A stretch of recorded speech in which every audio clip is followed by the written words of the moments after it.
All right, welcome, race fans, once again here to Virtual Racing Network. We have a super speedway race here for you tonight at Talladega Superspeedway here for the Northwest Truck Series. Tonight's race is the Walls Beard Co. Beard Bomb 170. As we are running 65 laps around this beast of a track, 2.66 miles long, 173 miles roughly, a little under that, but might as well be 173 miles. Again, this is going to be a fantastic race. That being said, we are going to pull up our playoff ticker here for you to see. Anybody that has that chase driver under their name means they are in the 6. This is the round of 6 here. This is the second round of the chase. We'll run a few races here, and then we will move on to the final championship race coming up here in a few weeks. But before we get into any more major racing details, we want to go over all the sponsors, of course, that make this possible. This, of course, a broadcast is brought to you by Walls Beard Co. They are also the title sponsor of this race.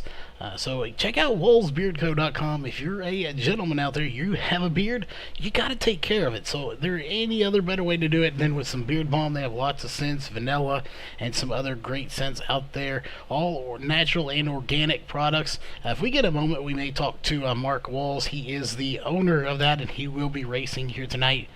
He is your points leader right now, which we'll get to here in just a little bit. simspeedshop.com for all of those iRacers out there. If you are on iRacing, you're going to need to get a button box. That is a key essential product here. You can map that to just about any button you want, as well as an e-brake. If you do any rallycross racing at all, you're going to need to get one of these products. Some very great products over there at simspeedshop.com. Make sure you say, when you message them, say that you heard about it here on a Virtual Racing Network. We were formerly over on MaxSpeed TV, but we are here with Virtual Racing Network now. Northwest Racing Series. This series itself right here sponsors this channel as well. They are the official one-to-go sponsor. So every time you see that white flag waving in the air, it is presented by Northwest Racing Series. If you're looking to get into a series, or into this series, make sure you hit them up on iRacing. They are a Northwest exclusive club, so make sure you are in the Northwest club here on iRacing. And you have Ohio IndyCar League. Again, they came on a little while back here. It's been here for about a couple of months. If you are on iRacing, you love IndyCar racing, that is the league for you to join right there. Ohio IndyCar League. Great league out there. They are no longer just taking Ohio club members anymore. You can check out the latest at facebook.com/Ohio IndyCar League. iBog, iRacing Broadcast Overlay Graphics, your sim race broadcast graphics source. All the overlays that you see here, the animations, all of that was done by Jason Allison over at iBog. So if you're looking to get into broadcasting, make sure you hit him up at ibog.co. You can hook him up on Facebook or on iRacing as well. And definitely, if you're just looking to get some graphics or streaming, he can hook you up with that as well. So make sure you check out Jason Allison at ibog.co. And on to the racing side of things, there are a couple of sponsors that make all of this possible. One of the general sponsors for this series, and they are the presenting sponsor for the Xfinity Series, is Highway Equipment Company. One of their divisions from Highway Equipment itself. If you have a job that works on the highway, you're going to need to check them out at highawayequipment.com and click on the logo that matches the one you see on the screen right there. New Leader is their other division. Again, that is primarily farming equipment. So if you are a farmer out there, make sure you check them out on that same website, highawayequipment.com, and click on the New Leader logo. And they have a lot of farming equipment on that side of things. And of course, the presenting sponsor for tonight's race and the title sponsor for this series, again, that is Walls Beard Co. We just talked about them. Great beard products there, a lot of beard balm, organic and natural products, lots of different scents to pick from. So head on over to wallsbeardco.com if you are a gentleman and you have a beard, so you can take care of that and make it nice and healthy. That being said, we are going to go through our pre-race analysts here, as we will pull that up on to the screen. We don't have a fuel and tire window here for you tonight. Again, we did not get a chance to get that from the drivers, but partly cloudy here for this race. 2-mile-per-hour wind out of the north. So not a lot of wind. There never is here in these races. It's usually about 2 miles per hour. 78-degree air temp, 104 degrees here for the track. So for anyone out there watching, that means it's going to be a little slippery out here at Talladega. It always is. So definitely we'll be watching to see who can hang on to it. Hopefully we don't see the big one. It is possible though, so we'll definitely be keeping a very close eye on that. Again, 65 laps, 173 miles pit road, 55 miles per hour. That being said here, we are going to step away for just a moment. We are going to go, we're actually going to go on board with these guys here with our onboard camera thanks to T&D Rustic Decor. And then we will come back here to go over your point standings and let you know what all is going to be happening here in about 4 minutes.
Alright, we are back here, ladies and gentlemen. Again, for anyone that is just tuning in, well, this is the Walls of Beard Co. Beard Palm 170. We are in practice here at the moment. We will be moving on to the race here in about 15 minutes after qualifying, but right now we still have about 11 and a half minutes left in practice. That being said, we want to let everyone know what is coming up later this week. To round out the week, we have nothing here tomorrow night, so we are actually going to be away, not doing any broadcast. Although coming up Saturday, we do have the Roaring Thunder Racing League, bringing some Corvette racing action to your way here on the channel, so make sure you stay tuned for that. And we do want to remind everyone on that lines, if you are new here tonight, definitely hit that thumbs up if you like the racing you expect to see here throughout the race. If you do like the racing, and definitely as well comment and chat, let us know who's going to win, and hit that subscribe button. As you're watching a group of 4 right now, Chris White in there, looks like Andy Votes in there, Ryan Maines in there as well, so quite a few drivers right here mixing it up. And I believe that is the 53 of Carl Burks in there as well at the front. So quite a few drivers out there just having a good time practicing, as again these guys are just getting kind of set up here. This is a 65 lap race. It's going to be a very long race to say the least. So that being said, while we have about 10 minutes left here, we are going to get to your point standings, as we will pull those up here for you. Again, these are the official point standings coming into tonight's race. So if you look, Mark Wall's 3,007 points, so he is your points leader coming into the night. So if anybody has anything to lose, it is him right now. He has got a huge advantage here coming into the chase, and we'll see how he stacks up. He's got his work cut out for him to maintain that points lead, because right behind him, of course, with the 3,001 points, that is Jeff Stepp. Now, that is his teammate, 6 points behind him. Question is, can he get up there and get to him? If you win, you're moving on to the next round. That being said, we're off next week, so we will have a week off here Monday and Thursday. Chris White sitting in third, and actually tied for third all the way down to 6 with 3,000 points between John Onbacher, Jason Hunt, and Andy Vogt. Behind them, you see 928 points, and then a 3 gap there. That's Sean Breitzman and Steven Zilstad. Those two got eliminated after last week's race. So those two are out of the chase, but they are still battling for 7th and 8th position. Behind them, Ryan Maines in 9th, Carl Burke in 10th. So a lot of great battles going on throughout the field still here. 11th through 20th, you can see on your screen. So that is where they are placing at the moment. But it looks like we do have KR in chat with us, so we are going to get rid of those for you. And we are going to step away one last time. We'll be back here to introduce KR, and we'll get his thoughts on tonight's race.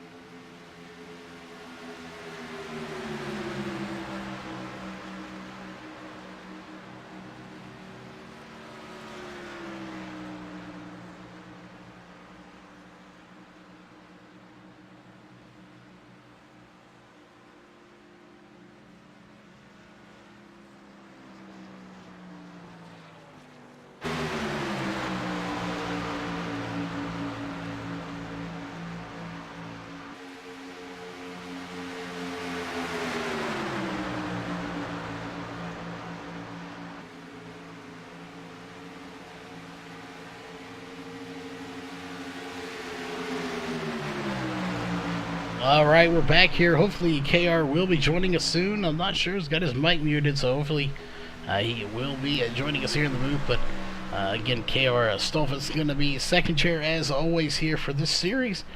Again, we got about 7.5 minutes, about 7 minutes now as the clock is winding down. So while we have a moment, let's see if we can't get Jeff Stabnow in here and see what his thoughts are. Actually, no, we'll get Mark Walls, as he is the points leader at the moment. Mark Walls, you got a copy? 10-4. Well, we want to get a quick word in with you, as it looks like KR has been AFK for a minute there, but you're coming into the night's the points leader. However, you know, points aren't all that matters here in the chase, as we were just discussing. You win, you're in. So, you know, being that 3 of your teammates are in here, does it give you a kind of an edge maybe, or does it still, you still have that pressure out there to come in and try to win this race? No, I definitely think there's pressure. I mean, that's the last thing you want to do is leave that teammate out to dry on the last lap, and you guys potentially both lose the race. So mindset of going in is, yeah, we want to win. We want to lock it into Homestead and be one of those final 4, but we also got to remember our teammates are right there with us, and if we can all finish good, that's an advantage as a team. So I think we play both sides. I know this Walls Beard Co. 29 Chevy Silverado is just amazing. So we're going to go out and we'll give it all we got. Well, that being said, you know, is there a point in the race, you know, that teammate or not, it becomes, you know, I need to win this race? Or is that not how y'all operate? Are y'all going to be teammates all the way? Or again, is there a point maybe on the 2 laps to go or 1 lap to go that you're going to try to make that move to pass them cleanly to get the win? No, I think Wicked Chassis got it down on exactly what they want to do. Definitely a win is what we want, and oh, but we're not gonna have a shot to risk it for one of the teammates. So at the same time, if we're in the right position, we're there. If not, it's still a win regardless. So Well, it looks like we'll see what happens. y'all are doing pretty good here. You got 1 and 2 right now here in practice as far as times go. So it'd be interesting. You got John Ottenbacher back in the ninth. And I believe Sean Bryceman said he will be here. Hopefully he does get in here soon. He's got about 4.5 minutes to do so. But he is not in the chase, but he'll definitely be out there pushing y'all. He definitely is going to try to help push y'all to a win, I'm sure. As we do got some new paint jobs out there as well, so we got those loaded in. But any quick shout-outs you want to give before we get you back to your race channel? Yeah, Walls Beard Co. Check it out, guys. WallsBeardCo.com. We have all natural, some awesome scent beard balms for the beards to get those things under control, make them look good. They're the series sponsor, as well as tonight's race sponsor, and you're going to see some Walls Beard Co. trucks out there tonight. I'm really looking forward to having it all over the truck. Big logo on the hood. Got some teammates as well, so man, we're gonna put on a show. Indeed, 65 laps here at Talladega, but we are going to let you get back to your race channel here, and with any luck, we'll see you in the booth here for a post-race interview. 10-4. All right, and it does look like we have KR with us here finally, so KR, welcome to the booth. Well, thank you very much for having me, Charles. Sorry for my delayed entrance, but I got to tell you, I got lost. That's all there was to it. I got lost. Well, again, we may have to get you a smaller room or something then.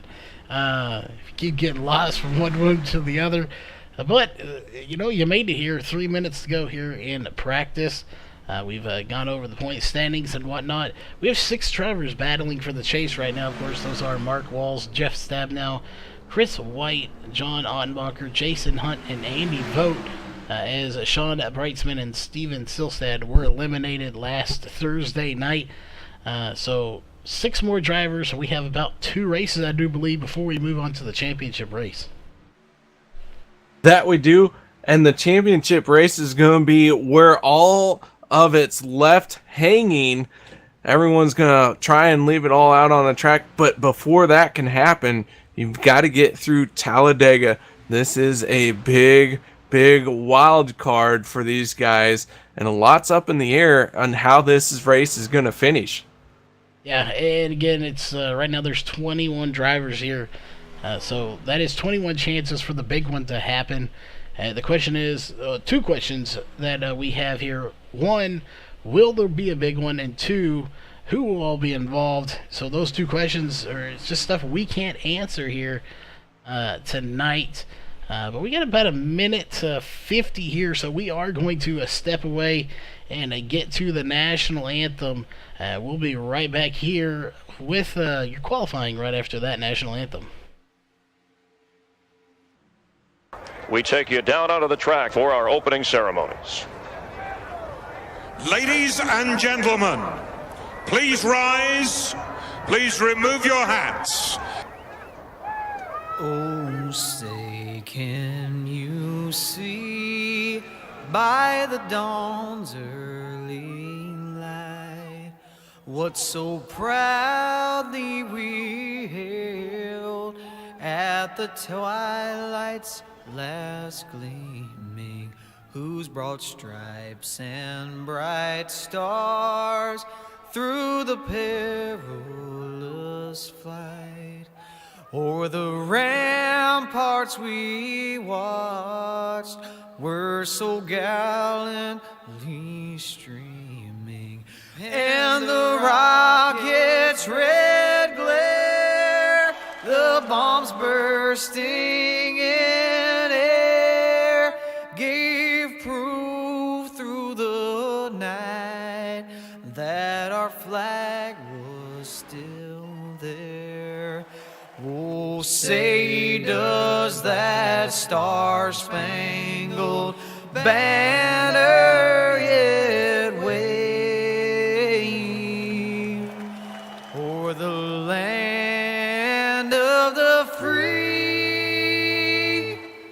and the home of the brave.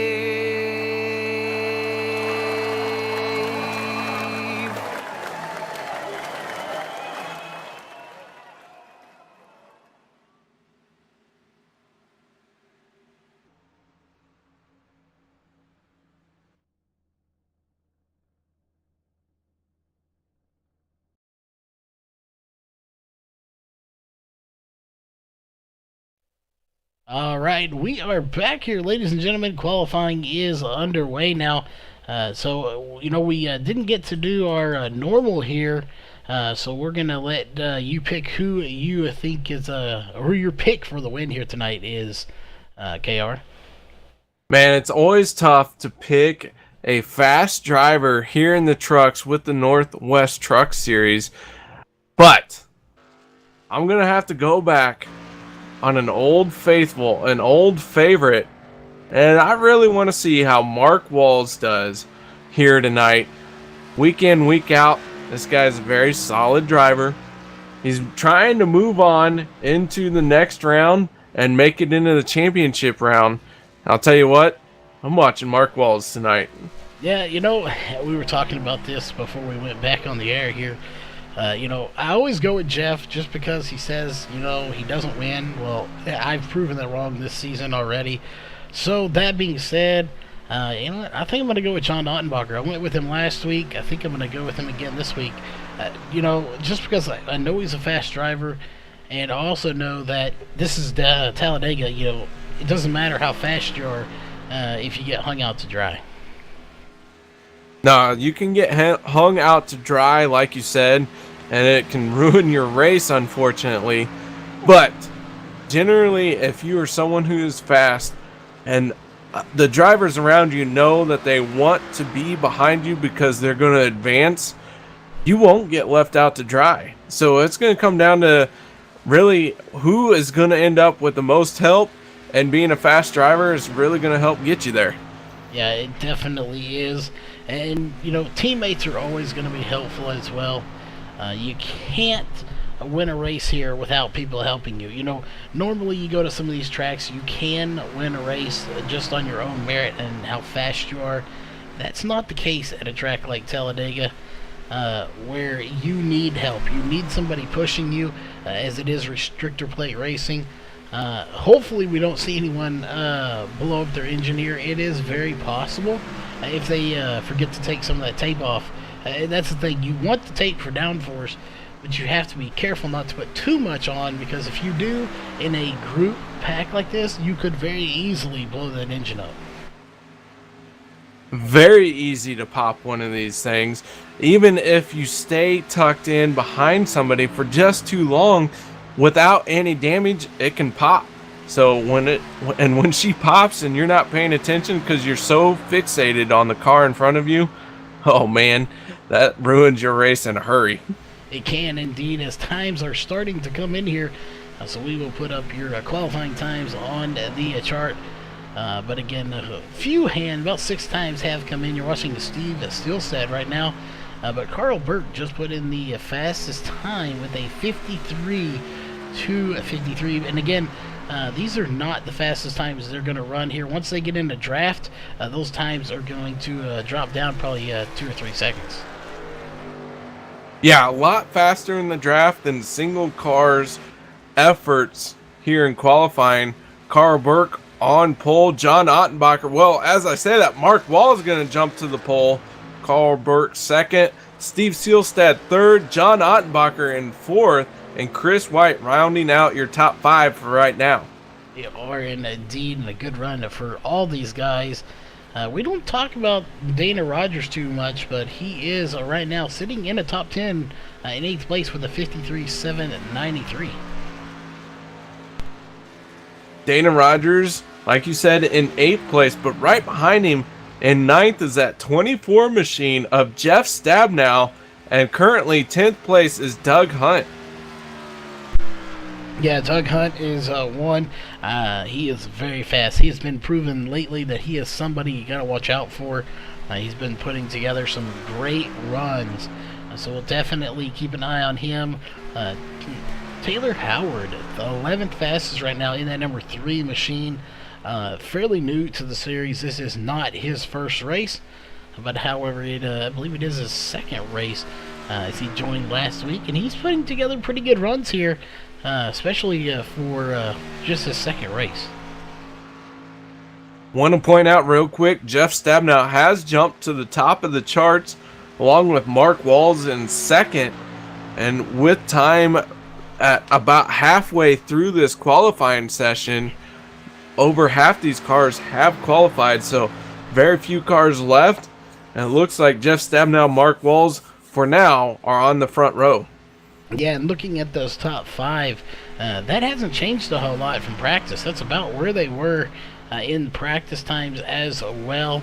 They were a little bit faster, but the same order is what we're getting at. So just about the same order here, but it looks like Ryan Maines is back in 14th at the moment, sorry, with a 54.517. And it doesn't look like Gerald Heffley, Ray Forner, Tom Green, Brandon Weinberg, Scott Hutchinson, Dan Stuzzi, and Josh Coley are going to qualify. We did have a word from Brandon Weinberg, though, that I believe he, one of his kids, or his only kid, not sure, but regardless, his kid was not feeling well, so he got in here, but I'm not sure if he's actually going to be racing. Never a good feeling when one of your children is ill. As a father of 3 myself, I can tell you it makes me just as sick as if I was sick to see one of them ill. And so I make sure to elbow my wife and say, you get to deal with it this time. Yeah, definitely. Let them deal with it. But yeah, so we'll see if he is here tonight. He didn't qualify, so the odds of him racing aren't looking real good right now. We'll just have to kind of keep an eye on that. We got about 3 minutes left here, so we don't need qualifying times anymore at the moment. But you want to pull Jeff Stabnow down here, and we'll see what he may have planned here, as he is your fast time here in qualifying. Jeff Stabnow, you got a copy? Yeah, I got you, Charles. Well, we're going to get you in the booth here. We got about 3 minutes to go. You are the fast time here so far with a 52.822.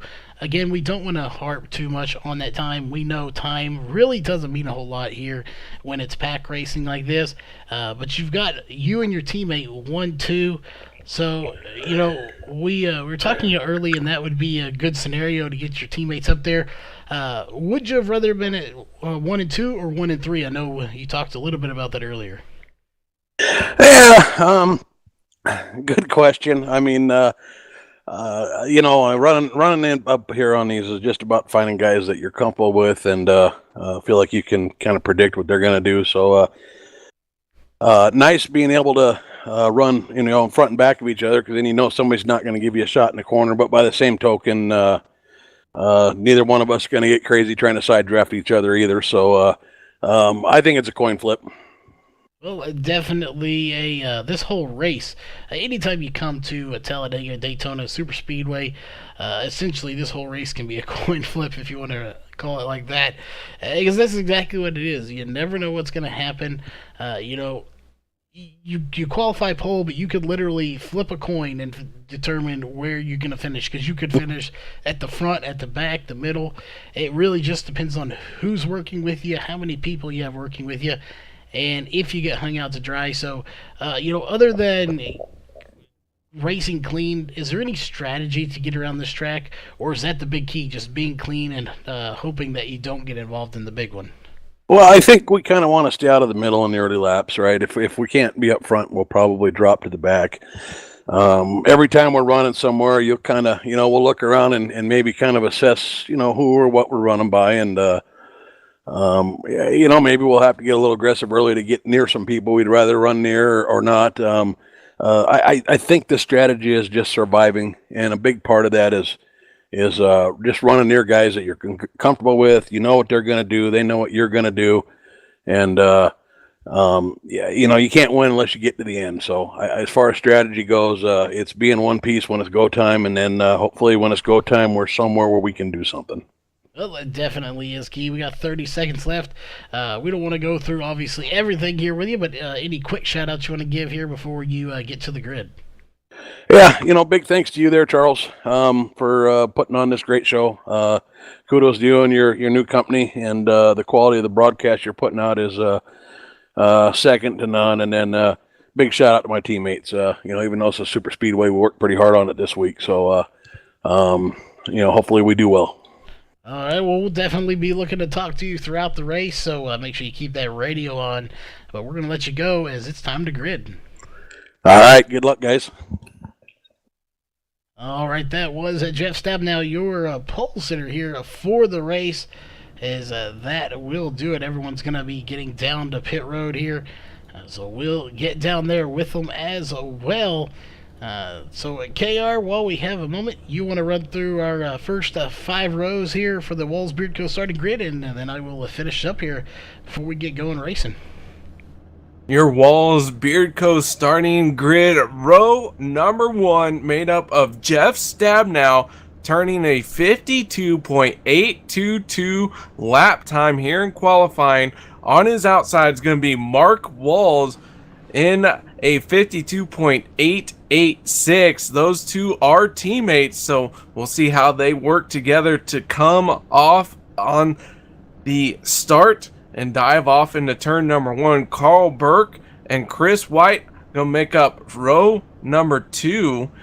Steve Seelstad on the inside of row number 3, and John Ottenbacher in the 89 machine going to start row 3 outside. Frank Harris is going to make up the inside of row number 4, and Brad Cornell on his outside. Jason Hunt in the starting 9th in the 12 machine, and Taylor Howard will round out your top 10 here in that 3 machine. In row 6, it is going to be the 17 of Ryan Maines on the inside, and on the outside is going to be the 49 of Doug Hunt. Row 7 inside is going to be the 07 of Dana Rogers, and on the outside, one of our chase drivers, the 10 of Andy Vogt. Row 8 is going to be on the inside, the 46 of Sean Breitzman, who really didn't get any practice or qualifying in here tonight. And on this outside is going to be the 33 of Josh Coley.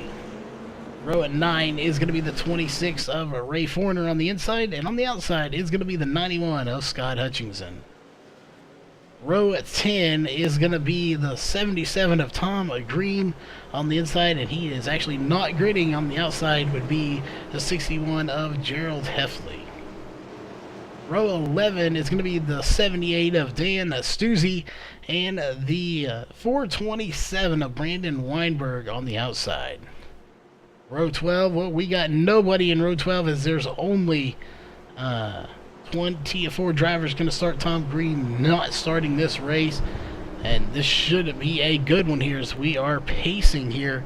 Hopefully for the only time, hopefully we don't have too many cautions. We'll just kind of have to wait and see. But again, I don't expect to see too terribly many. These guys are definitely good at what they do. Yes, this Northwest Truck Series is a very stout field, very solid group of drivers. Week in, week out, they put on a heck of a show, and we're about to see a tremendous show at Talladega. The big, the bad, the fast, the wide Talladega Speedway here in Alabama. I gotta tell you, I'm excited for this. This is my second race of broadcasting tonight at Talladega. Yeah, definitely a huge track, 2.66 miles long. It is a monster. So to get out front is a big key here. You want to get out there and stay out front the best you can and try to avoid all this. Again, we're going to see how those teammates work together here as we are getting ready to get the green. So we are going to get down to our main camera here as a pace car should be diving off any moment now. And again, once it dives off, these trucks are going to take a little bit to get going. You know, they don't just take off and go like they do on most tracks. That's right. It takes a little bit of time to get up to top speed. In fact, it'll take them almost a full lap to do so.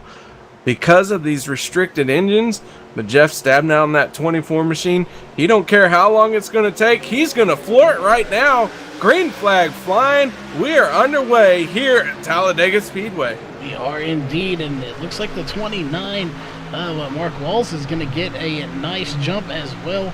But again, if they stay where they're at, 1 and 2, right there on the outside and the inside, they're kind of going to control this race, as it's not going to let anybody by them. But as typical we see at the start of a race here, and even throughout the race, it looks like the outside line is struggling a little bit, as there's only really 2, maybe 3 cars out there, as everybody is trying to get to that inside lane. A lot of fighting is going to happen for the inside lane, but I will tell you, time and time again, I've seen it happen. Talladega Speedway, for whatever reason, that outside lane is faster coming out of a corner, but it's terrible getting into a corner. So we'll see how that plays out all night long. Will indeed, as Mark Walls is going to be scored as the leader at the line. He will. So Mark Walls is actually going to lead the first lap over Jeff Stabnow, who is going to be scored in second right now. And to update here, we look at Chris White real fast. As he's got a different truck there. You notice he loaded in with the wrong truck. He came in with the Chevrolet instead of the Toyota, which won't affect his setup too bad, as they are interchangeable, but had to go with a different paint job here, as he did indeed load in the wrong truck. Rafe Warner already in trouble here, as he had to take evasive action and dive down below the yellow line on the backstretch. And it looks like he is going to head to pit road here on lap number 1. He is indeed. It's a complete lap 1. He'll be on pit road for him. So that is not how you want to start. He had to slow way up. And, you know, keeping in mind, these right now they're running 188 miles an hour. You slow down to about 55, it just kills any momentum you have. And he's probably going to go a lap down. He may go 2, just depending on what he's on pit road for. Obviously, it's not a speeding penalty or anything like that, so some sort of black flag maybe, or maybe he scraped the wall. I'm not sure, but again, it's going to hurt his chances here. Yeah, starting on pit road for lap number 1 is not a good idea. And like you said, it's going to hurt his chances. We'll see how this plays out for him, but unfortunately, very early on pit road for him. We'll see if he can get back into this thing, as he's got lots of time to do so. Indeed. Chris White pushed Mark Walls in the 29 to the front, and Mark Walls dips down and leaves him out to dry, as he, that's just about what anybody would do, but he dips down in front of Jeff Stabnow, takes the lead, and then leaves Chris White up there almost by himself. He's not completely up there alone. He does have John Ottenbacher, but if John Ottenbacher could get up there, he would definitely do the same thing. Those are his 2 teammates up there, the 29 and the 24 of Jeff Stabnow and Mark Walls. So he wants to get up there with them as well. So Chris White really right in the middle right now of a Wicked Chassis racing pickle here. But it is Chris White, a solo team effort, running a U.S. Army paint scheme for this Memorial Weekend race. I'll tell you what, this is a heck of a way to kick off the unofficial start to Memorial Weekend. It's only Thursday, but you know what? Like I said, it's the unofficial start. So let's have a great race. Let's have some fun out here with Mark Walls in that 29 machine, having the best race so far, as he's currently out front. Yeah, these guys are doing a fantastic job. Again, I don't expect to see too many cautions. We'll probably see them pit under green if it does happen. I'm not sure exactly on the laps, but it won't be the full race. They will have to pit at least once, probably 2 times. Probably around lap 30, I'm guessing we'll see these guys come in. Maybe we might make it on 1 pit stop. And you being the racer, I've raced on this track. It's not going to be too bad on the tires, as you're not, turning real sharp or anything like that. It's just kind of cruising around here, so tires won't be that big of an issue. However, fuel will be, and getting on pit road safely is going to be a big key. Not speeding, spinning the tires, wrecking the truck, anything like that you don't want to do. Getting on pit road under a caution is very easy to do, but when you're doing it, when you have to slow down from 190 miles an hour, oh, you better believe that's hard to get done, because you want to get all you can. You're under green flag, so anytime that you slow up more than you need to, you are losing time, but you have to slow up just enough to not get penalized. And if we start getting some green flag pit stops, we're going to see both those things happen here. I promise it, because it's so hard to do just right. So you're either going to lose some time or you're going to overcook it and end up in the penalty box. Yeah, indeed. And look what we have going on here at the front here. We're going to zoom out just a little bit here. Chris White's going to try to get into there. They were 3 wide there for a minute as the 46 of Sean Brightsman got to the back bumper of the 89 of John Ottenbacher. And those two are also teammates there, and they were trying to sneak by on the outside. Chris White was having none of that. He snuck up there and got into their lane and made it 2 wide again as he pulled them back down. So those two are trying to sneak by maybe and get up there to their teammates.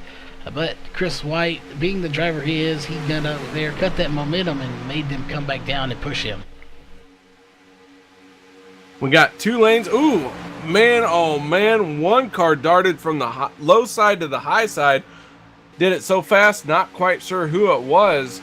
I believe it was the 00 Frank Harris, if I saw the truck right. Man, I thought it was spinning out. He did that lane change so fast. And that was a very, very fast move. He whipped that truck over into the next lane. You know, we've seen that kind of move on the freeway. We don't usually see that when you're running 180 miles an hour, 190 miles an hour on a Superspeedway, but he made it work, and it looks like somebody else is losing the draft here. I'm not sure who that is, so we'll try to catch up to him. Several people have. Doug Hunt, and it was Dana Rogers. He has really lost the draft. Dana Rogers in that 07, not really by himself. He does have a car behind him and Doug Hunt in that 49 machine. So if those two can start linking up, maybe work together, they're going to do a lot better off here at Talladega than if they worked by themselves. So those two need to pair up and start tracking down this lead group, try and recover all this lost time that they have.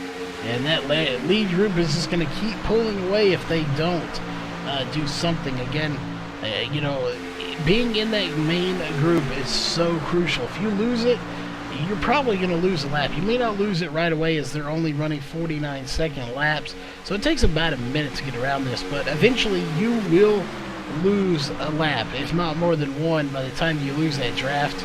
We'll look back here to those two. Dana Rogers running 51.2 second laps to 49.2, so 2 seconds slower out of the draft. These cars very draft dependent here at Talladega with the restrictor plates installed on their motors. What it causes them to do is that engine can't breathe as well as it needs to, so it limits the horsepower, and it causes everyone to do about the same speed. But the way to compensate for it is to draft and to create a lot of energy, because the several trucks together split the air and everyone is able to go faster due to that sharing of the workload to cut through this air.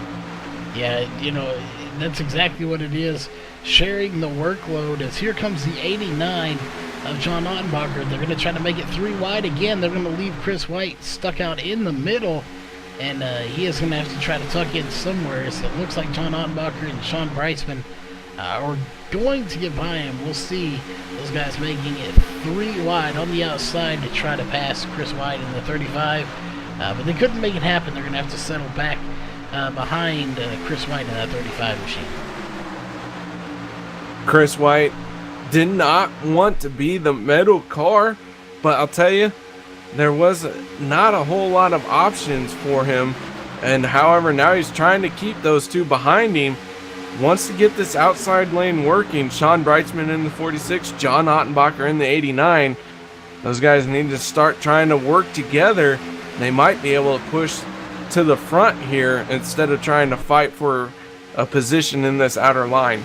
Yeah, definitely would. Brad Cornell is right in the mix of this. And to update here, Tom Green still did not start the race. Ray Forner is actually out of the race. So I'm not sure what happened to Ray, but he is indeed out of the race, calling it quits a little bit early here tonight.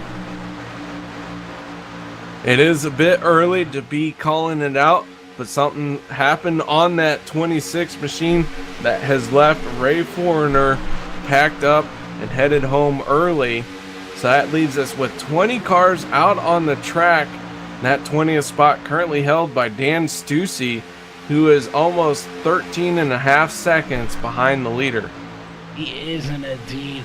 Again, it's just unfortunate to see him fall back, but he's got a group of cars in front of him he could possibly get caught up with here and to make something happen. As Carl Burke is going to try to get the lead, and he has led one lap now. Carl Burke has officially led a lap. Mark Wall's back out front. These guys are not giving up at all up here at the front. They are trading it back and forth.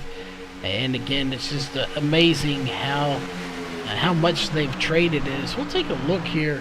That is our third lead change, and we've had 3 different leaders here. I have a feeling before this is all said and done, we'll have double-digit lead changes. Talladega does lend itself to have several lead changes throughout the course of the race, but I'll tell you, it also lends itself to have some spectacular accidents, because if one thing goes wrong, everyone's running. So, speaking of, there we go, Carl Burke in that 53 machine spinning to the inside. Indeed he did. No caution coming out, though. It looked like he had a little help there, but I don't think it was major contact, if any at all. Let's go back, even though the caution's not coming out, and let's take a look at that.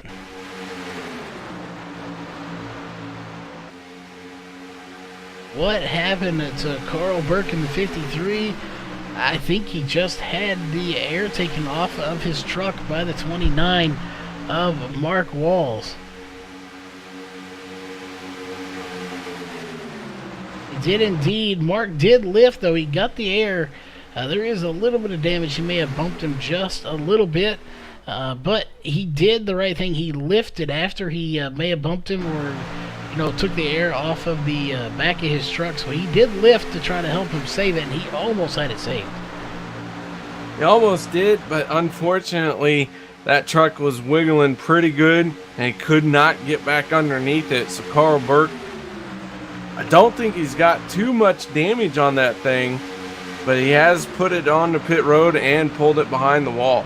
Yeah, he is disconnected from TeamSpeak, so we won't be able to get a word in with him here. That is unfortunate, but his night is done early here.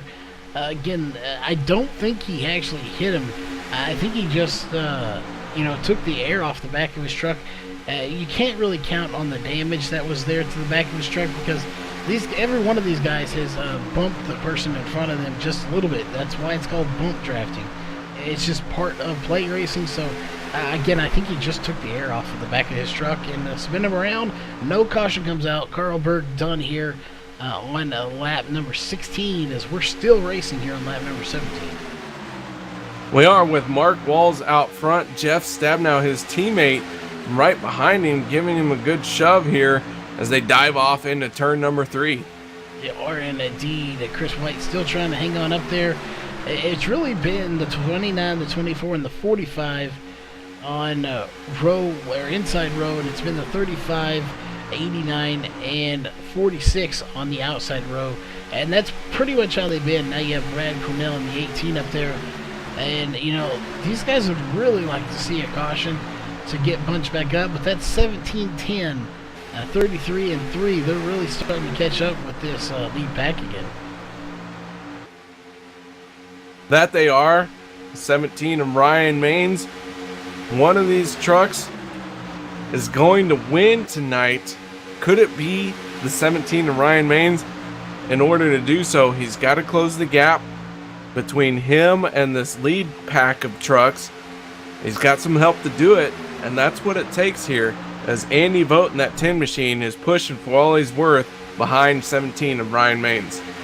He is indeed. And you know, one thing you have to keep in mind here as you're watching this race out there as a fan, and even us, some of these guys prefer pushing. Some of them prefer being pushed. Some of them are only good at one or the other. So, you know, you have to know what you're good at and do that. But again, that only does you good until the last bit of the race. Once the white flag comes out or 2 to go, all bets are off usually. It's just a matter of getting the win as we're watching this front pack still, and they're 3 wide once again. I can tell you from a driver's standpoint, I've been in both positions. I have pushed a driver to the win, and I have been pushed to the win. And I tell you, what you take away from something like that is you look at how a driver handles his truck. Can he handle it in the corners? Can he handle it down the straight? Oh!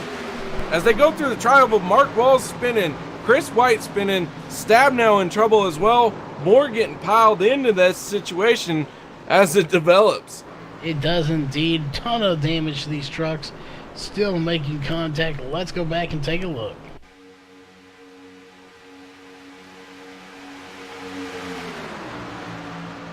Well, there is the first caution, and it was up at the front of the field. What brought it out? We'll take a few different looks here to see if we can figure out what happened. We'll see. So far, so good. I'm not sure what brought it out. Oh, I think the 35 just turned down into Jeff Stabnow. Or it might have been the 29 and Mark Walsh. He didn't obviously just turn into him. He looked like he broke loose. But let's go back and see if we can't take another look here very quickly. Go from TV3, maybe see if we can go. Let's go to the blimp here. That's a little ways off.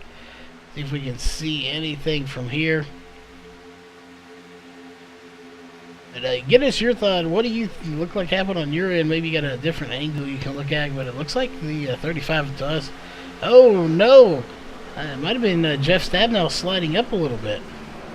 Sure was. Jeff Stabnow lost the front end of his car with some close racing there. I shouldn't say allowed, which caused him to get into the back bumper of Chris White, and then Chris White, pretty much domino effects there at this point, gets into the back of Mark Walls, and our top 3 goes spinning and creates havoc for everyone behind them. Yeah, it does. As we're watching one more little replay here, we'll see. Should be happening here in just a minute. Right there, your contact's made. And it takes out a ton of good cars.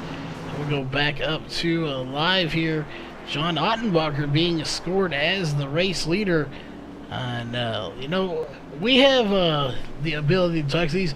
Let's get Sean Brightsman in here once he comes out of his pit stop as they all are coming down. We'll take a word with Sean Brightsman and see what his thoughts are just watching this from behind. He did get some damage. So see what it looked like from his perspective. Again, he's missed his pit stall too. I was going to say, came into the pits in 3rd, but looks like he had a bit of a hard time getting into his stall, so we'll see how that shakes out for him. We definitely will indeed, as he is taking 4 tires here and some fuel, as we expected they would here on lap 21 is what we're on at the moment.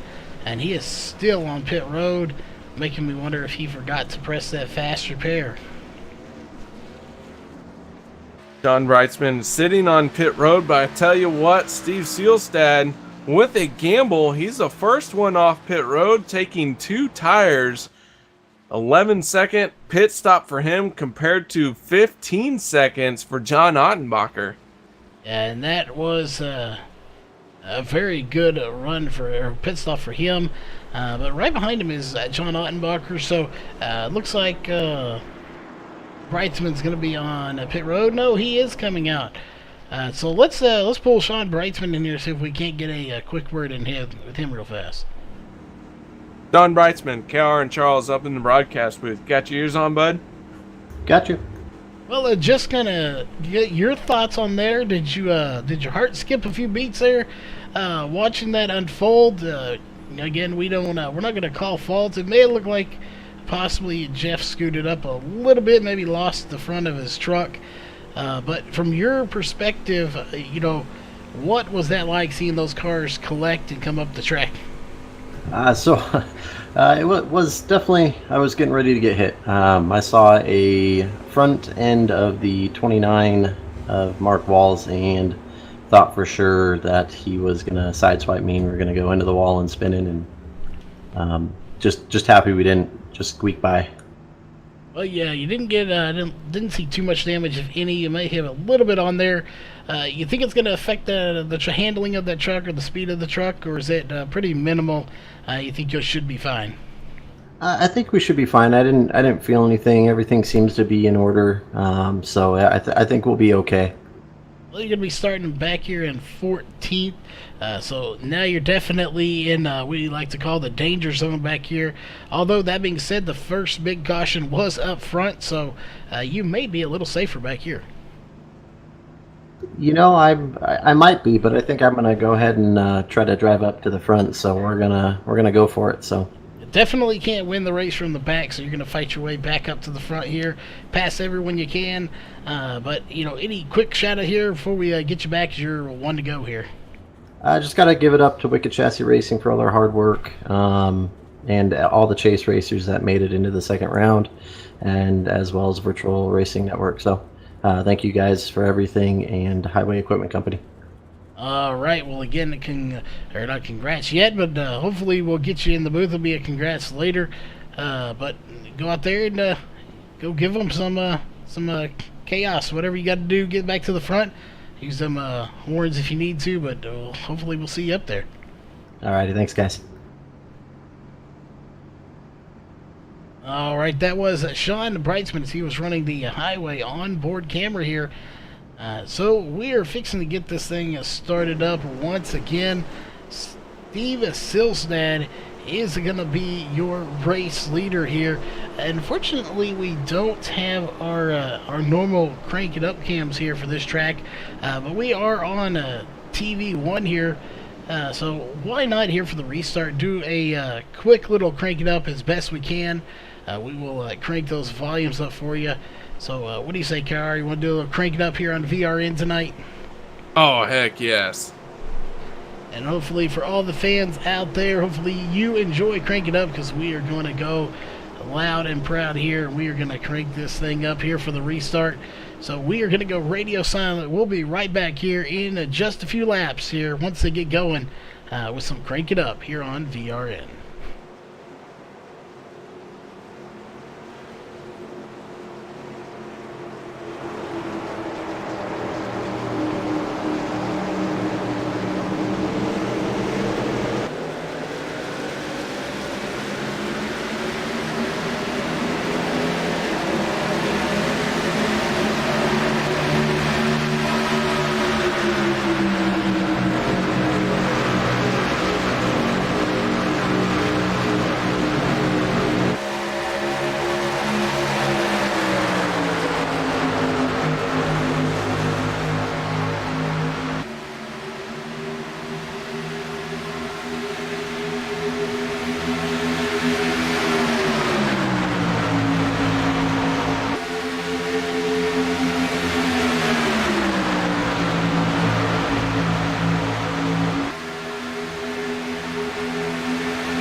We are back here, ladies and gentlemen, with a little bit of Crank It Up, or at least the best we can do because we do not have that Crank It Up cam.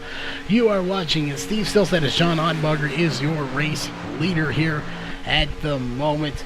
And he's got company coming. Mark Walls over his back bumper. These guys did use their fast repairs, and they are back racing. Those are two teammates once again up at the front of John Onbacher and Mark Walls. Steve Silsnet trying to get into the mix. Right behind them is Andy Vogt in that number 10 machine, and these guys are all over the back bumper right now, pushing each other the best they can, trying to keep it clean. On the backstretch they go. These guys all over each other's movement happening as they dive off into turn number 3. They are indeed, and we're going to zoom out to see a little bit more of this field, and you can see just how close these guys are, as there is a caution coming out, and it is going to be a huge wreck. Jeff Nebb now involved once again, and that may end his night here as far as chances to win, as we'll go back and take another look.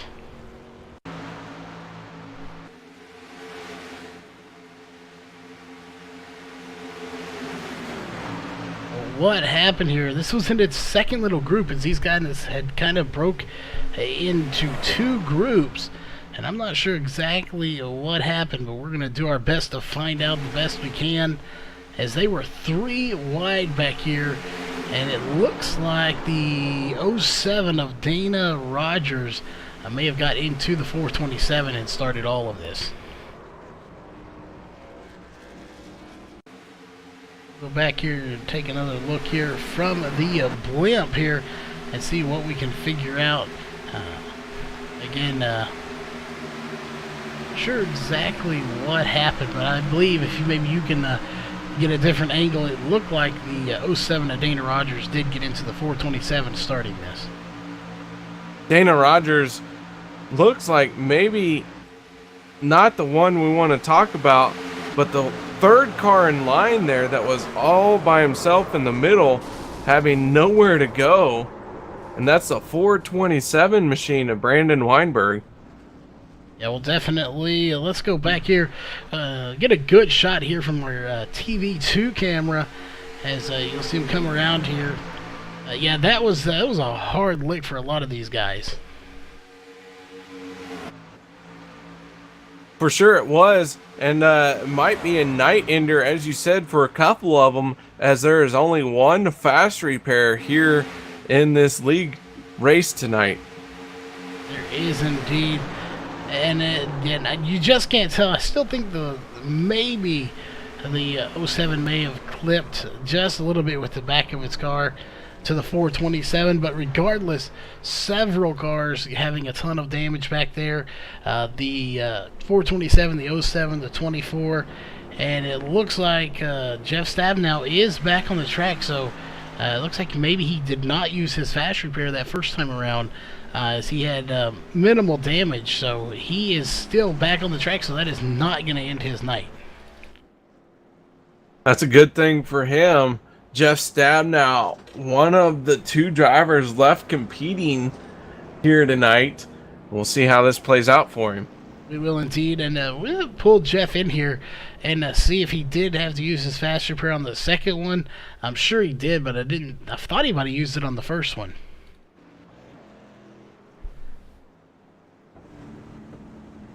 I didn't complete my sentence. He's one of 2 drivers left competing in both chases of the Xfinity and the Truck Series. Sorry for not completing my thought there. That's all good. We'll get Jeff in here real fast. Jeff Stabnow, you got a copy? Yeah, I got you, Charles. Well, we saw you get caught up in that first wreck there, and had some damage on that first one. Did you not use your fast repair? Because that truck looks mighty pretty after that little incident on that second caution. I did not have enough confidence in my starting position at the back of this pack to burn that fast repair, so I did have it left. I just burned it, so we're right in the back with no fast repair now. So, well, we won't mention what you told me in the pre-race before we went live, so we'll leave that out of this for tonight. I don't even remember what I told you. I believe it along the lines of you were going to win, and then I'd be talking to you after a wreck or something like that in the back of the field. Oh, I said lap 17. That's right. Yeah, well, we got to lap 28, so you did good. We didn't make it. We got past lap 17. But that being said here, we just talked to one of your teammates about getting through the fields right now. He's going to be back here behind you, actually. So are you going to work with him probably to get up there and try to get that truck back to the front? Yeah, I think running around in the back of the field didn't work out too good for us last time. So I think we're going to work hard to get back up the front with the rest of our buddies there and see if we can run around up there. So hopefully we can get there in one piece. Well, definitely we hope that for you, and we hope that for everybody here, as looks like we get some decent green flag runs, at least for that first one. This one came out fairly short, but we don't want to keep you too long, and hopefully we'll get to talk to you after this race. But any quick shout-outs you want to give real fast while we have you here? I'd like to give a shout-out to AAA and that free towing service. I think I'm getting my money's worth tonight. Well, definitely always good to have them towing the car. But again, that was Jeff Stabnow here as we got you on board here with that new leader onboard camera.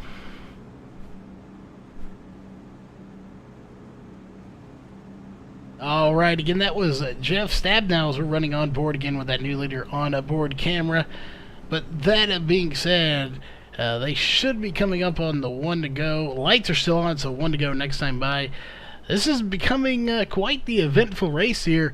I'm personally liking it. My pick is out front, but your pick running in second right now. He sure is, but he's not been without his issues as he was part of the first yellow, but he managed to be ahead of the second caution. We've had 2 quick cautions here, but other than that, some great green flag racing. Yes, it has indeed.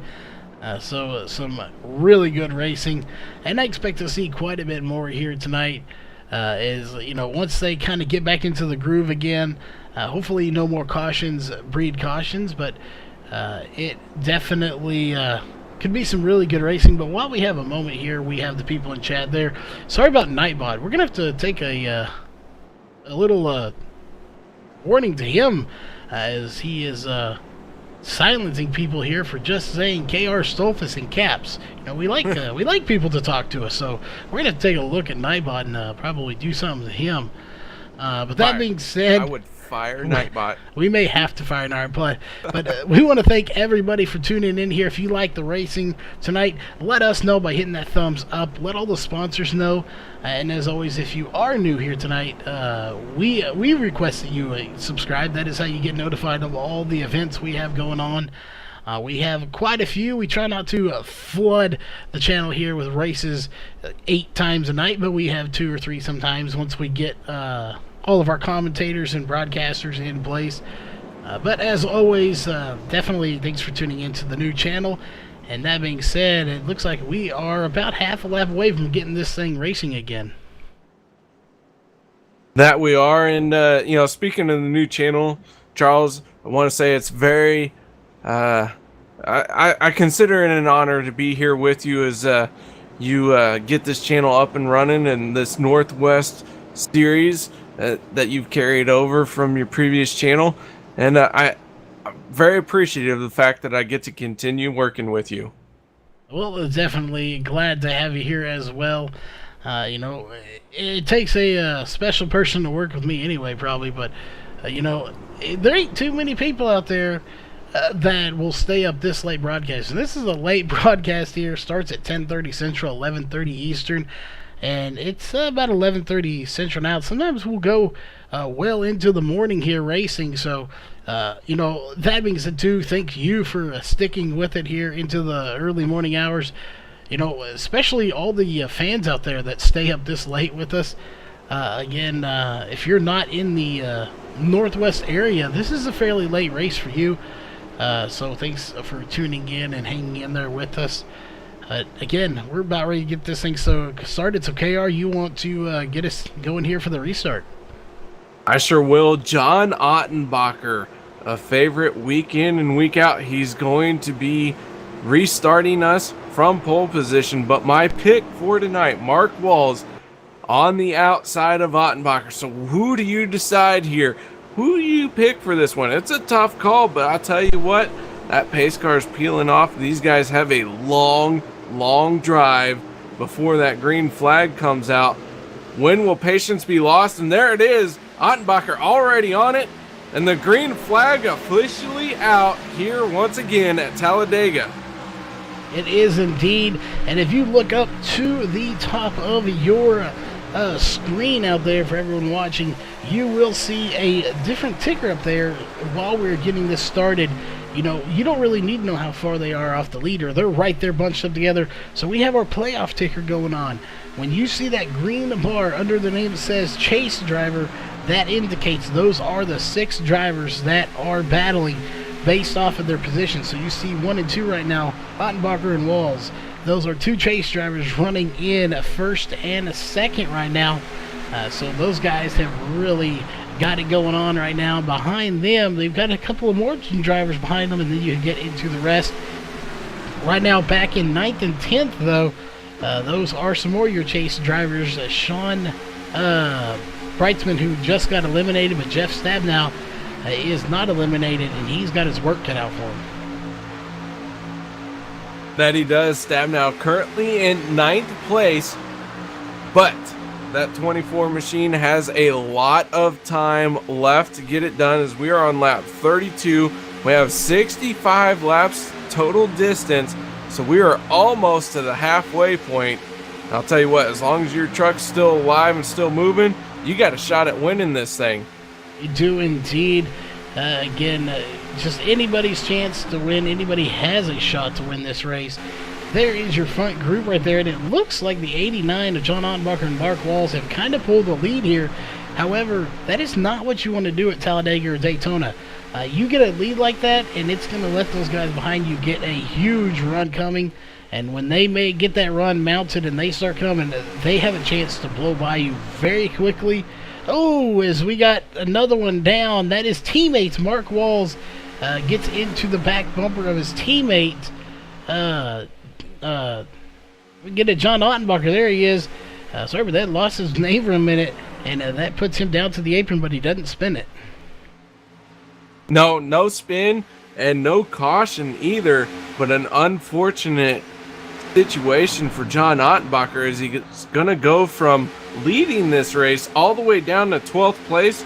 But I'll tell you what, he is going to survive to fight another lap, and that's what's important here. Even though it was an unfortunate contact that sent him down to the bottom of this track, he's still out there, he's still fighting. Is indeed. And it looks like the outside lane is mounting a run now. And look who's behind them pushing. That's the 24 and the 46. Both of those being involved in cautions, having to go a little further back here. They are now mounting a run here on the outside, trying to get by Steve Silstad, who got eliminated last week out of the chase. And here he is leading the race right now. He's out front, but he's got some competition on that inside line with Mark Walls. We got 4 cars on that inside line, 5 cars working that outer line. I'll tell you what, it's really going to come down to who can form up and stay formed up and keep pushing for all they're worth as these guys go side by side into turn 1. Yeah, and I'm sure right now the 46 truck, that's Sean Brightsman. Which road does he push? I'm sure he's just as conflicted as anybody right now. He's got his teammate Mark Walls in the front on the inside. He's got his teammate of the 24 right in front of him. So which lane does he push? If it was me, if I was Mark, I would almost jump down to the bottom and push that whole entire front row. However, their goal is to try to get up to the front and get in front of Mark Walls or behind him and be 1, 2, 3. And the only way they can do that is staying on that outside lane and getting by him. It's really hard to get the entire line on the outer edge there past somebody. So what you tend to see is the first car, maybe even the second car, once they clear the inside line, they will drop down and they'll become your new leaders. But I've always wanted to see what would happen if everybody just stayed pushing on that outside line and nobody dropped down. Yeah, that would be very interesting to see. And you look here, speaking of pushing, Jeff Stabnow and Sean Brightsman have kind of fallen off from this group. I don't think they've left or lost the draft just yet, but they are definitely falling back from this pack. I'm not sure, maybe they saw something they didn't like, these guys getting a little out of shape, but it looks like they are going to do what I thought they might do, and that's take to the bottom line. That bottom line typically is a little bit safer because you only have one side of your truck to worry about, but it's not always the fastest, as we see time and time again, that outside line edge out to the lead and then drop down to the inside. Again, safest ain't always the fastest, so they know what they're doing out there. There's a reason they're out there and we're here in the booth. But we'll see what that strategy is here soon. Keeping in mind, we're also on lap 16. So if they can pit, if they can get about 30 laps of fuel, I'm not sure exactly what it is. Maybe about 40 if they have a full tank of fuel. But again, these guys could be setting themselves up for a pit stop if they have to do this under green. And it's very hard to pit from the outside lane. It is very hard to pit, especially under green flag conditions, because you, like I said in our pre-race, you're charging that pit entrance as fast as you can. You don't want to give up any time by being conservative, but you also don't want to give up time by getting a penalty because you entered the pits too fast. And these guys are now starting to make it 3 wide here, and this is what Jeff Stabnow and Sean Brightsman could have been trying to wait for and see if it was going to happen. If these guys are getting real, I wouldn't say aggressive, but they're getting real racy up here at the front. As you got the 45 and the 3, Steve Silstad and Taylor Howard on the outside lane. They're getting real racy. They're not aggressive, and these guys are doing a good job of holding their line. Right now, the 24 and the 46 just have to pick a lane. We're just going to hold back right now and see if these guys get into a wreck and try to avoid it at that point. 3 wide into turn 3, coming out of turn 4. Very close racing here. These guys are going to make it work for now, but that tunnel turn is going to get very, very tight for them. It is indeed, and this is the widest super speedway we have, but it's still not wide enough that you can just go around this track and be comfortable. So it does get skinny there, right there, and the 45 of Steve Silstad almost into the outside wall.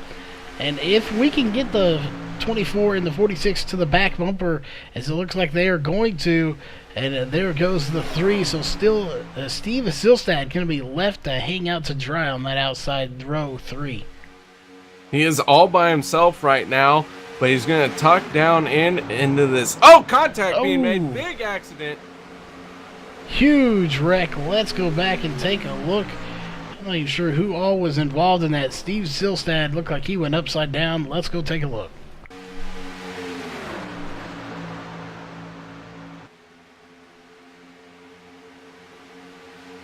I'm not sure. I think that scared me about as much as it did him, probably in that truck. That was a violent wreck. What happened to the 45, though? Oh, there it is. The 17 gets into the 10, and then the 45 just nowhere to go. That was actually the 10 of Andy Vogt. I think got the worst into that. So let's go back and take another look at that. Actually, you know what? Why not? Let's go on board here with the 10 of Andy Vogt. Thanks to Tandy Rustic Decor, and we'll see exactly what he saw throughout this wreck.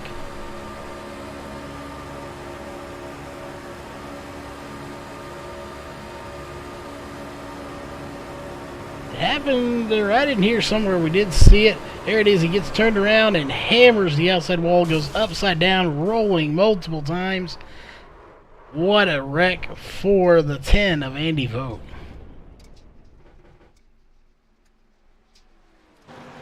big time crash there. And really what it just comes down to is drivers just seesawing back and forth on each other on their back bumpers. And unfortunately this time they did it in the middle of a corner, and that is what sent Andy Vogt upside down, around, and over, and all kinds of other descriptive words for how to flip a truck. Yeah, he definitely went for a ride there. And see if we have him down here in chat. If you want to pull him up here, let's go on board with him, as it looks like he is sitting on pit road. So we'll keep we'll go on board. And Andy Vogt, you got a copy. Hey there, guys. Well, that definitely wasn't the way you expected it to go here for you. You were running so good. But we went on board with you there, so we just want to get your thoughts and make sure that hand didn't, that wheel didn't try to break your hand, because that looked like a violent ride into the wall. Very violent ride for sure.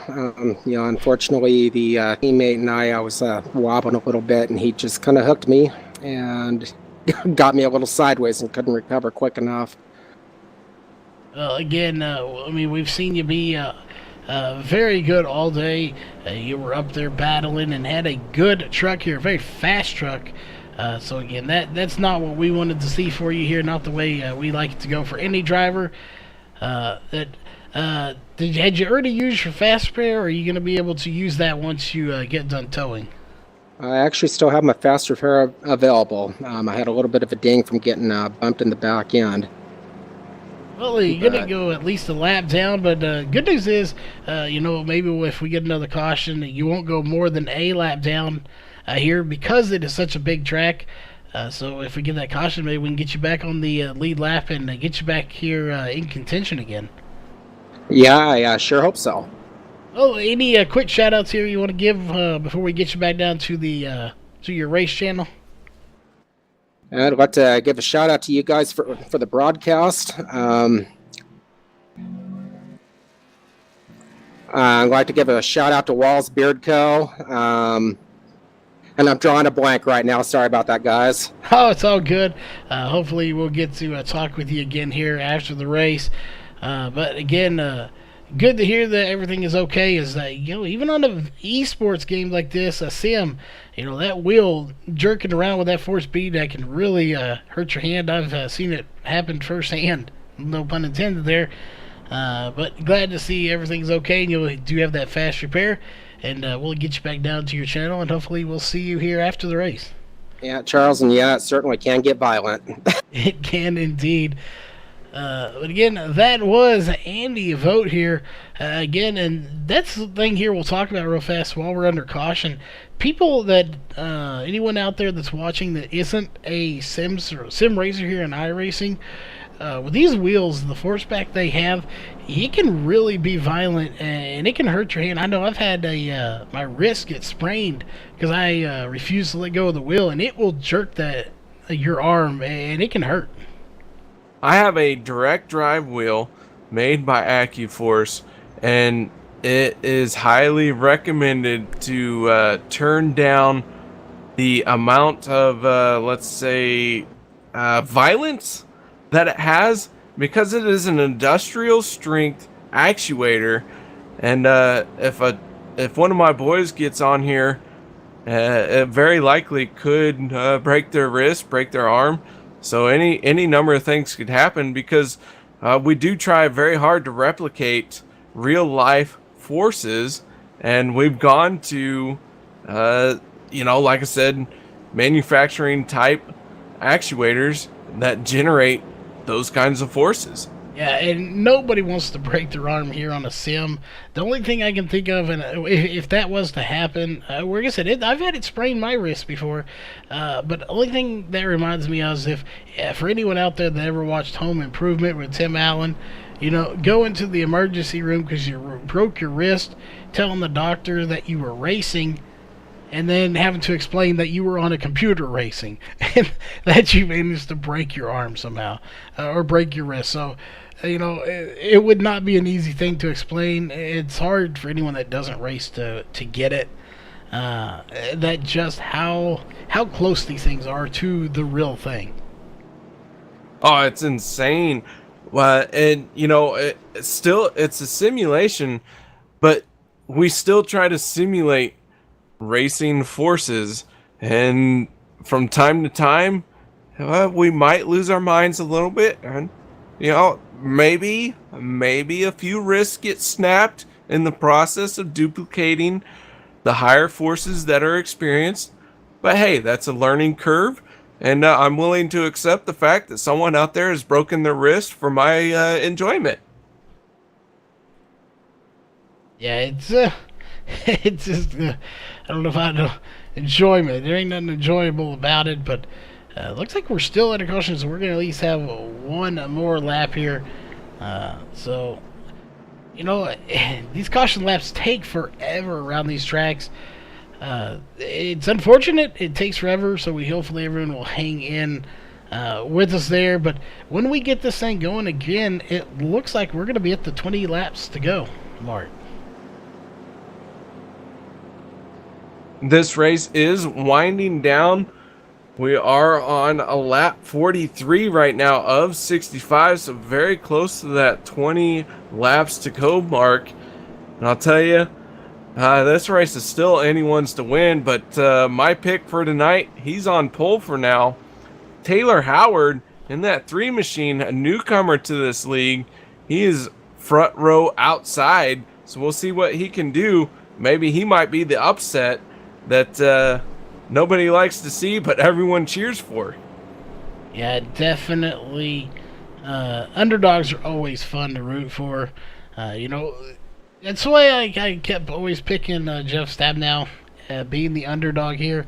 But he is not the underdog anymore here. So while we have a moment in here, we're about to go green. We want to also thank again all the sponsors. Of course, Walls of Beard Co., Sim Speed Shop, Northwest Racing Series, Ohio IndyCar League, and iBog on the racing side of things, and on the MaxB. Wow, we cannot get it right.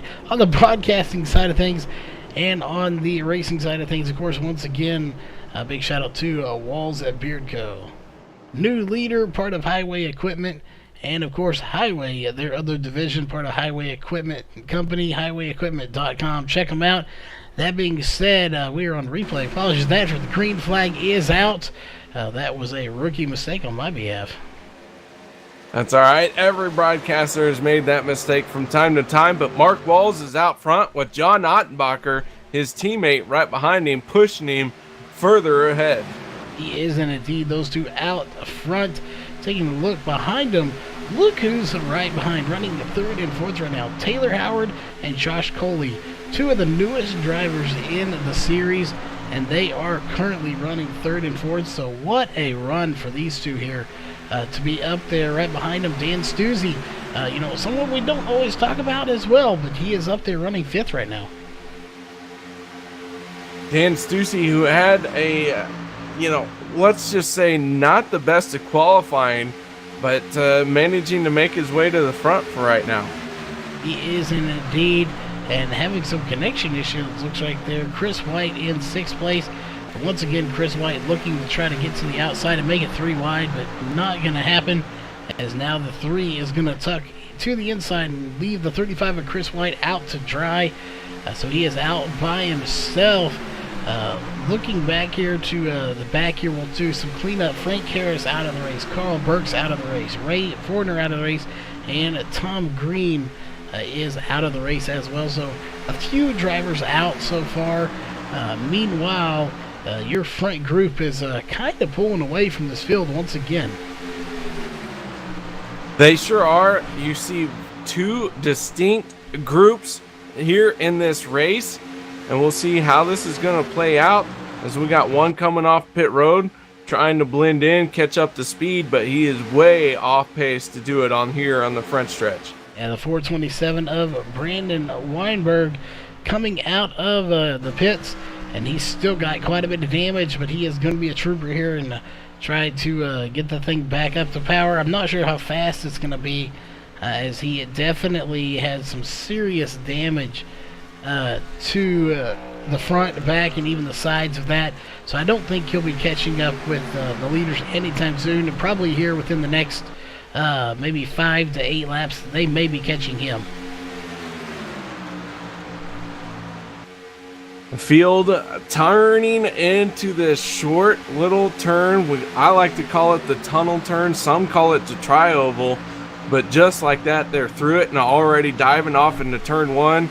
Mark Wall's still leading in this thing. John Ottenbacher in second. Taylor Howard in third. Josh Coley fourth. And rounding out your top 5 is Dan Stussy in that 78 machine, with Chris White in sixth, right behind him, who we saw getting into trouble not too long ago. Yeah, again, you get in trouble, you get your fast repair, you come back out, you do it again, hopefully not in the trouble part, but getting back to the front. As right now your leader is the 29 at Mark Walls, and really not a whole lot of battling is going on here throughout this field, so it's very interesting to see that they have gone single file here, especially knowing there's only 17 laps to go as they just crossed the line. We are working lap 49 of 65, so it is starting to wind down. It's getting into crunch time, so the moves are going to become more drastic, more desperate. Each move could be your last if it is the wrong one. However, if the right move is made, you could be kissing that trophy girl or the trophy itself. You know, we're not going to pick genders here. Let's have a good race. Let's see what's going on. Indeed. As I saw in this back group here for a second, the 46 of Sean Breitzman, he was actually on the apron. He went way down, but he managed to recover. I'm not sure if he got loose or what, but he was definitely off the racing surface, and now he is sitting currently back in 12th.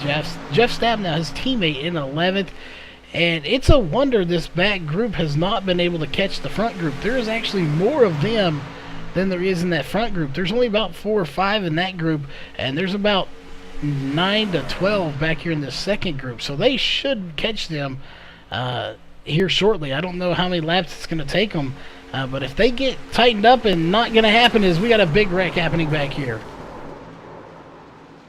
Caution is out, and the 24 Jeff Stabnow involved. Sean Breitzman, the 49 involved. Let's go back and take another look here as Doug Hunt has serious damage to that truck, and it is smoking.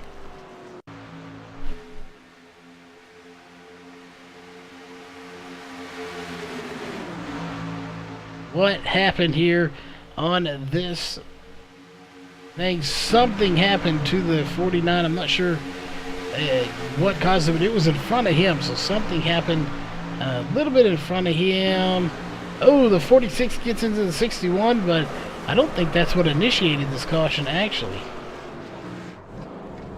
Let's go back and take another look here, see if we can go from the blimp camera and see maybe if you can get us an idea of what happened. I think it involves somewhere around the 12 of Jason Hunt as well.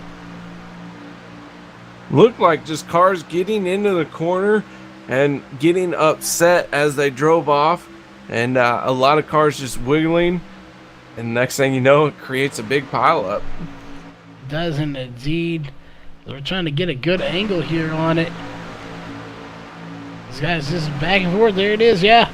17 going around. I'm not sure he did have any help, actually, but yeah, cars wiggling back and forth, and at these high speeds, that is not typically a good thing.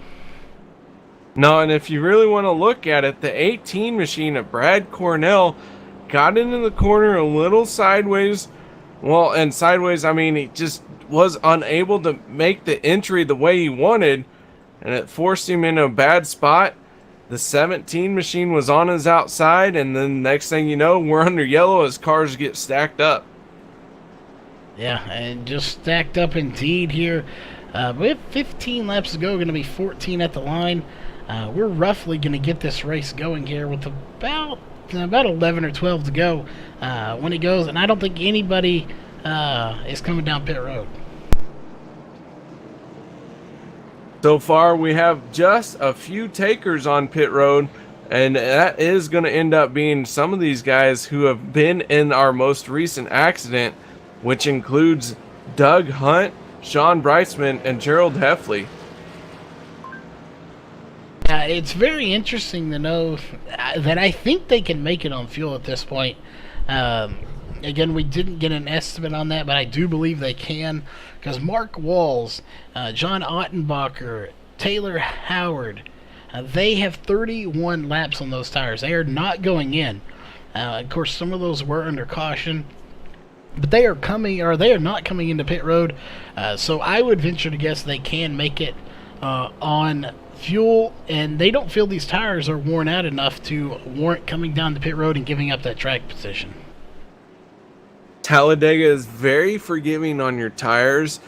It's so big, so wide, and working your way into the corners here, if you're not really pushing up into the corner, if you're not having to put a lot of wheel into it, you're really not burning up your tires. So if you feel that tire is going to hold out, why not take a gamble? We got about 13 laps left right now, so even less of those are going to be under green flag conditions. So yeah, take that gamble. Stay out a little bit here at Talladega. But if you're further in the back, take the gamble for some tires. It might be the difference. It might allow you to make some moves that you wouldn't be able to pull off otherwise. So good strategy moves by everyone involved so far. It is indeed a very good call for these guys. I think it'll play out for them very well here. So we'll see if the lights will go off here. If they do, we'll get the green flag here with 12 laps to go. As you saw, the 12, Jason Hunt going to pull it back to pit road. But again, lights go off this time. We'll go racing next time by. We'll see if they will indeed. We'll just have to keep an eye on the pace car. And they are not going off, so this is actually going to be a 10-lap shootout. 10-lap shootout to the finish. I'll tell you what, that's almost the A main for a dirt track event. Yeah, they covered this in dirt, and it would be the biggest dirt track ever. I don't know if I'd want to drive a sprint car around this track. That is a huge track. Oh, come on. That'd be so much fun. Think of how fast you'd be going. You would be going fast and possibly blow the thing up in the process, but yeah, these guys are probably glad there's not dirt out right there. Yeah, it's chaos enough out as it is on the asphalt sometimes, as we've seen two big wrecks here involving what is normally some of our best drivers here up at the front, and they have just continually been caught up in accidents. And speaking of one of those, that is Jeff Stabnow, who is sitting on pit road right now. He has no more fast repairs, started on pole, and now he is back in 14th, one lap down. Not been the race he wanted, but it's the race he's gotten, and he's trying to make do with the best he has here. And that 24 machine on pit road, we might see him make it back out, but like you said, he is one lap down, even possibly getting ready to go 2 laps down. Not sure the extent of his damage and how long it's going to take him to fix it, but he is rolling now, so we'll see if maybe he can only stay 1 lap down and salvage a good finish here. Yeah, I imagine he probably did all the optional repairs that he could. And not to be biased or anything, but it looks like the back fender there where it says VRN running our logo on there, it's not damaged. So, maybe he just put a giant VRN all over his car, it wouldn't get hit. Because that is like the one panel on that car that has not been touched all night. Compared to the rest of that truck that looks like it was went through a minefield. The power of the logo, given a force field, like you're saying, maybe that's a solid strategy, and you should start pushing it to some other drivers and say, hey, look at this replay. Yeah, hey, where his logo is, it's not bent. You guys could finish this race otherwise. We may have to push that out there. So we'll see. Hopefully it doesn't get pent up now, and he's back on the track, so that's good to see him back out there. The question is, who's going to win this thing? You know, we've got both our picks right up there. John Ottenbacher on the outside starting in second, and on the inside, Mark Walls in the 29, your pick. But, you know, it would be cool to see one of those win. They're both in the chase. But if neither one of them win, I want to see the 33 or the 3 win this, starting in third and fourth right now. The essentially the rookies here in this series. Yeah, some newcomers have very few races in this league under their belt. Taylor Howard in the 3, the 33 of Josh Coley. But I'm going to tell you, when these guys joined in, I've been impressed as I have gotten the opportunity to watch this Northwest Series, both Xfinity and trucks, and I saw Josh Coley and Taylor Howard join in, and these guys have blended in right away, matched the competition level, and I'll tell you what, if they can pull off a win here, they just might raise the bar a little bit. Yeah, you know, the rookie getting a win, that is always something that will raise the bar, and it will get the rest of these guys thinking like, you know, hey, this rookie just came in here and whooped our tails. So, you know, it will make them reassess, and it will make them get that thought process going that I need to step up my game just a little bit. But we'll see if that comes to play. Right now, it's going to be 11 to go at the line. Mark Walls is your race leader as the pace car is getting ready to dive off. And there it does indeed dive off on the pit road. And we are going back to racing as they're getting already under power here. A little early for them, but hey, it's up to leader's discretion. There it is. Green flag is officially back in the air. Mark Wall's got a huge lead, but again, that is not necessarily a good thing for him. Not here at Talladega, but I think Mark Walls is going to be able to hold off any challenge that's coming. And it looks like right now John Ottenbacher left on the high side all by himself, but now he's going to get some help in what looks to be that Josh Coley machine in the outside lane. Yeah, and it makes me wonder if he got that run that he did quickly off the start to try to let the 89 of John Ottenbacher in to push him, and he was unable to get down there and get in as the 3 got there before he could fill that spot. So that could have been what was planned. It just didn't work out that way, as you got the rookie Taylor Howard pushing the 29 of Mark Walls, and look who's back there in the front again, Chris White in that 35. Chris White sitting in third. Fourth place is going to go to Josh Coley, as though it looked like Coley was going to try the high side, thought second, had a second thought, dived back down to the inside. In fifth place right now is John Ottenbacher. Ottenbacher in that 89 machine. Running on that outer lane right now. Going to tuck down for the turn. Maybe trying to catch a breath of fresh air. Keep that truck cool as he drove down the straightaway. Yeah, and then keep in mind for anybody that's just tuning in with us here, Chris White in the 35 machine as we'll pull the driver bar. You see it's a white driver bar. That is not his normal color. There, he actually came into the sim with the wrong truck. He came in with the Chevrolet instead of the Toyota normally that he runs. So that is why he is not running his normal manufacturer. And again, the setup's going to be the same, but didn't get his normal paint job. So that stinks, but he does have a paint job that he does like on there. But it's coming with the wrong truck is always disappointing. It is a little bit, but you know what? It's Memorial Weekend, Thursday night, late night, the unofficial start to this Memorial Weekend. So he's running a U.S. Army paint scheme, and I think it looks very good, looks very fitting.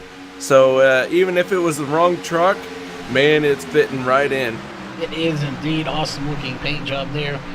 He is running down Taylor Howard right now. And look on the outside, you got John Ottenbacher coming with Sean Brightsman trying to make a run. Ottenbacher lead car in that outer lane with Sean Brightsman trying to help him out. Those two trying to get some energy built up. but the 78 machine of Dan Stussy a little bit far behind. But here comes Chris White. He's jumping up to the high side. He's going to help pull these guys to the front. We might have a challenge for the lead by the time we get to the tunnel turn. Yeah, definitely will have a battle. And those guys were looking to get up there and try to get with their teammate, I'm sure. But Chris White going to jump in there and see if he can't make something happen, as now Sean Brightsman is going to take to the inside lane, and he is going to leave the 89 kind of there. He is leaving him a little bit of room. You'll see that he's giving him a shot to get in there.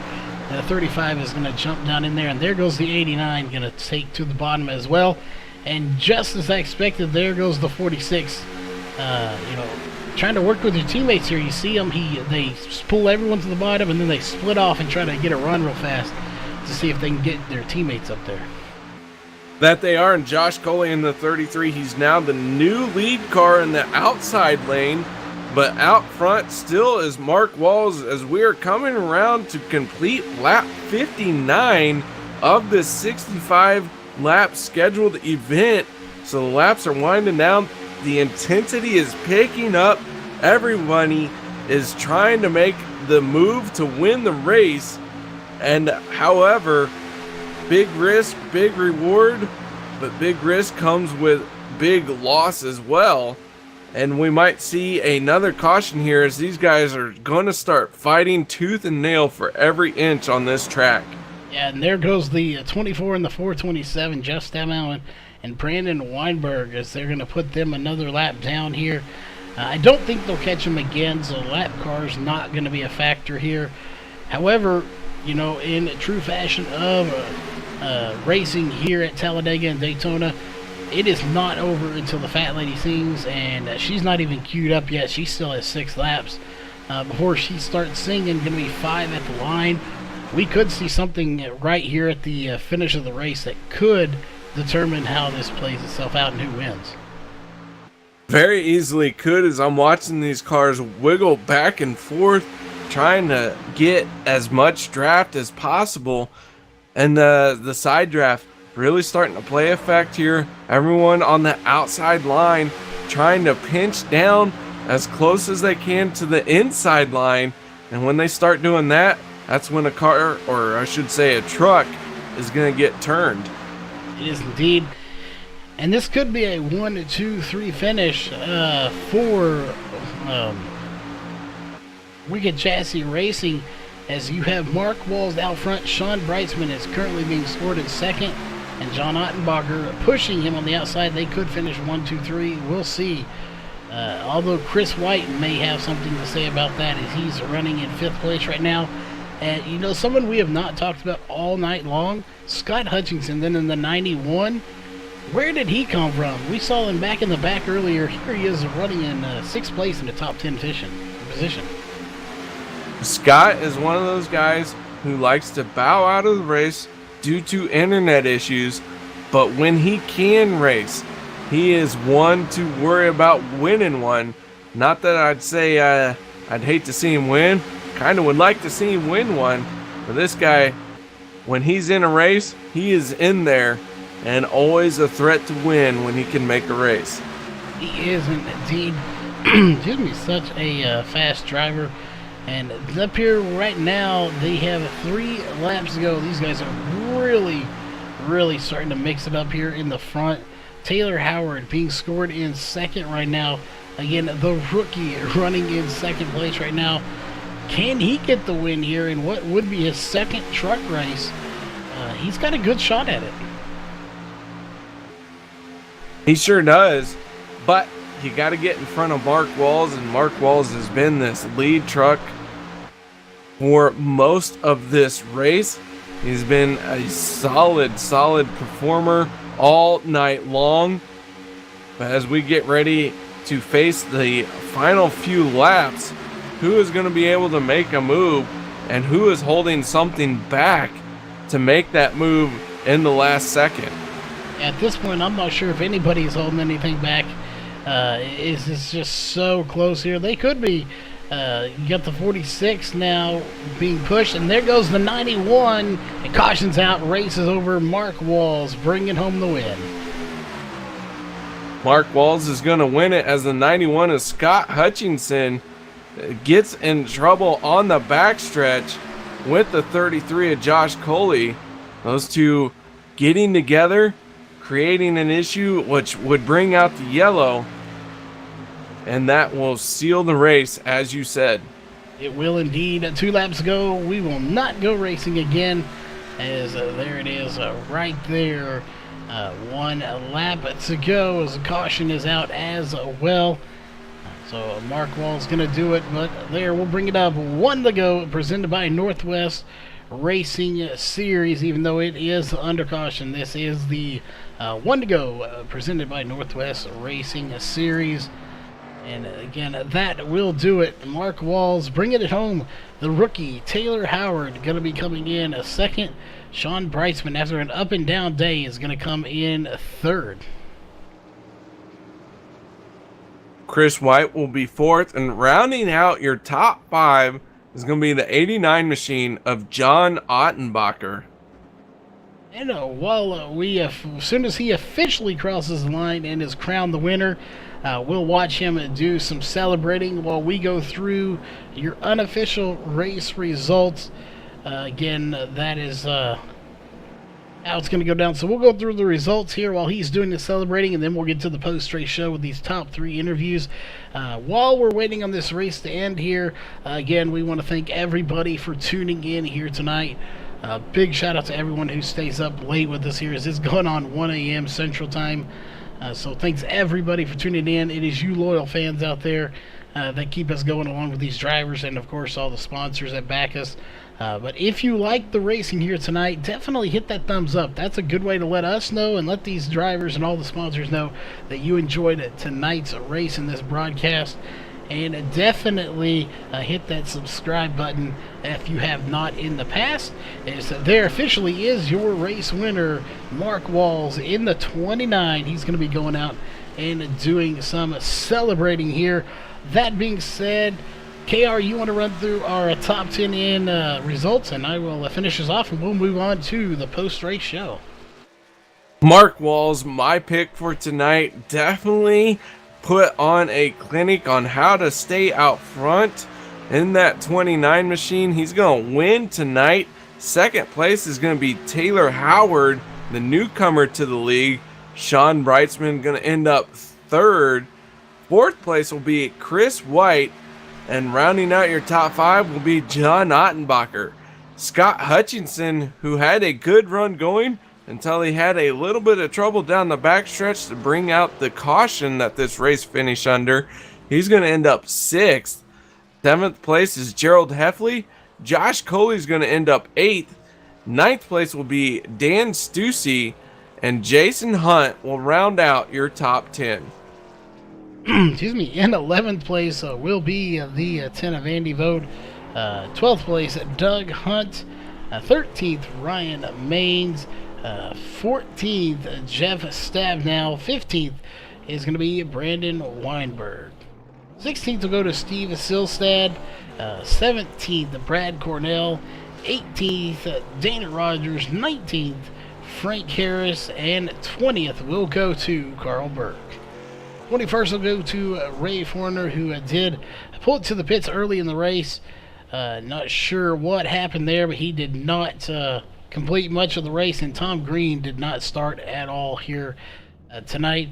Again, that will do it here for your unofficial race results. That being said, we are going to step away just a moment. We're going to get to your post-race show. We'll be right back with your top 3 interviews.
All right, ladies and gentlemen, we are back here with your post-race show, coming in third place after some ups and downs here tonight. That is the 46 of Sean Breitzman, finishing in third. So first off, congrats on third place here, Sean, and an eventful night to say the least for you. We've seen you up at the front, the back to the front. So just give us a rundown of what it was like there out at Talladega Superspeedway here tonight. You know, it was, as you stated, back and forth, some more back and forth. But overall, a great race with everybody here in the Northwest Truck Series. I was just trying to help my teammates as much as I could this race to kind of propel their chase chances. So I was just trying to work with them as much as I could, whether it be fall to the back and help them work their way up. I know that happened a couple times there with Jeff, trying to work with him, getting him up there, and we got caught in incidents a couple times. So didn't work out for him, but worked with John and kind of did the same thing, was trying to get him up there. And yeah, I mean, it was a great race. I thoroughly enjoyed it. Had lots of fun out there with everybody. Oh, definitely a awesome race there. A few cautions, but not too terribly many overall. But again, it's always it's getting a little late, so we don't want to keep y'all too late here anyway. But any sponsors or shout-outs you want to give anyone out there watching, you want to say hi to? I just want to give it up to the Northwest Racing Series presented by Walls Beard Co. Also give it up to our race sponsor tonight, which is Walls Beard Co. Give it up to Wicked Chassis for the setup work all week long, getting everything dialed in for tonight's race. They did an excellent job. And, of course, Highway and New Leader for their sponsorship of the team. So big shout out to everybody there. Thanks again, and we'll catch you guys next time. All right. Well, again, congrats on third place. Finishing second was the 3 of Taylor Howard. And, KR, I believe you have caught up with him. I sure have, and relative newcomer to the league, the 3 machine of Taylor Howard, out here at Talladega, finishing second. Mr. Howard, tell us about your race. Well, I just started out qualifying, not really knowing what I had, and once I qualified, my confidence wasn't too great, but once we got out and we got a green flag running, I realized my truck was just an excellent pusher. I was talking with Mark throughout the whole race, trying to get hooked up with him, and I was ready to just push to the front. Unfortunately, I never got that chance, but it was a fun race throughout. A fun race for you, but not without our cautions. Tell us, of the cautions you saw, how many of those were you glad that you were not caught up in? Definitely the second one, I'd have to say, just because we were pushing on the high line there and we got forced 3 wide, and I was pushing the 45 truck, and I was getting on the mic telling them, well, look, we got 30 laps to go. I know we got fast trucks, and I'm not trying to wreck with 30 to go, so let's just hang back and see what we can do with 3 to go instead of 30 to go. Well, it looked like that plan worked because you ended up second place here tonight at Talladega. So congratulations to that. Any other thoughts you have on this race tonight? No, not much. Just a big thank you to Jeff for supporting us every week, and also Mark had a great race. He was unstoppable. If he would have gone green, we probably would have finished in the same order. He had a real strong truck, and it's an honor to race with people like him. All right, Mr. Howard. Well, congratulations on your second place finish in that 3 machine. Good grief, KR. Pay attention. So once again, nice job, and we look forward to seeing you next week here in the Northwest Racing Series. Thanks, guys. All right, Charles, I believe you caught up with our race winner. I have, and that is the 29 of Mark Walls, bringing home the win here. Sponsoring the race, or his company sponsored the race, sponsors this whole series, and you get the win here. You're locked into, I believe, the championship round. The next round is 4, so you are locked in to a chance to win the championship in a couple of weeks.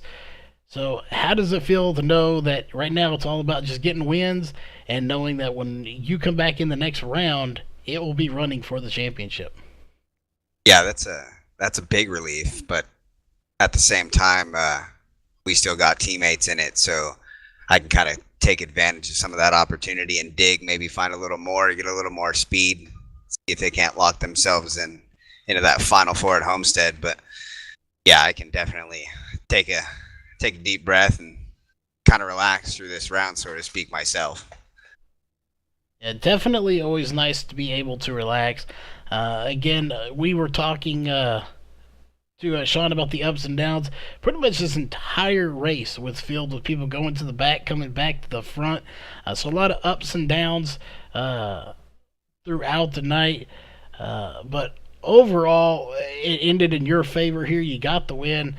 So we, again, don't want to keep anyone here too long, as it is getting late, and y'all still have to do the post-race stuff as well. But any shout-outs you want to do? We know you got some sponsors as well. Yeah, we got to thank Walls Beard Co.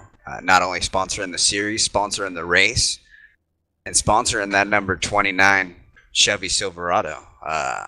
Man, that Chevy was just fast. It was fast up front, fast in traffic. We got caught up a little bit and pushed it back up there, but just a rocket ship out on the racetrack.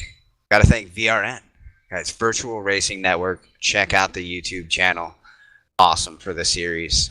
Put on amazing shows that we can go back and watch with friends and family. I know my daughter, she's 6. She enjoys going back and watching this with me, so she gets to see a cool show.